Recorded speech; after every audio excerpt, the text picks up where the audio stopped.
When it comes to juvenile justice, there's no silver bullet to address the growing concerns over youth-related crimes. Senator Risa Hontiveros said the focus should be on strengthening the Juvenile Justice and Welfare Act while ensuring children receive the guidance, protection, and support they need. Elijah Canlas tells us more. Senate Committee on Women, Children, Family Relations, and Gender Equality Chairperson Senator Risa Hontiveros firmly maintains that lowering the age of criminal liability is not the solution to juvenile delinquency. Tutol po ako sa pagpapababa ng minimum age of criminal responsibility.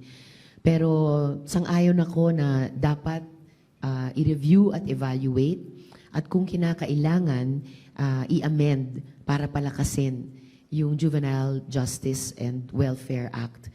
The senator also extended her heartfelt condolences to the family of the victims in the Tacloban City shooting involving minors. Amid the intense discussion on the accountability of minors, she emphasized that the youths needs more protection and guidance from their parents. Despite this, she agreed that the Juvenile Justice and Welfare Act, or RA 9344, must be amended and strengthened. This follows warnings about the growing ideology of radical groups targeting children. She noted that authorities are investigating the possible involvement of a group known as 764 in the Tacloban City shooting. While youths today are different, she said they remain easily influenced or swayed by others. Maaring tumataas yung kakayahan niya sa discernment between right and wrong.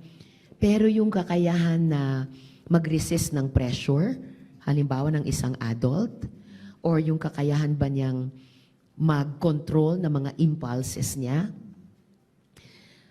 mas madedevelop pa. Not away from the age of 18, but towards the age of 18.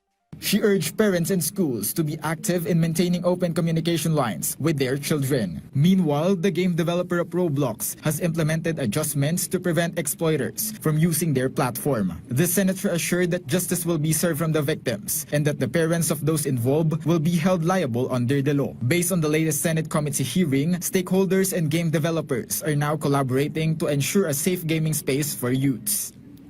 Elijah Canlas for The Nation.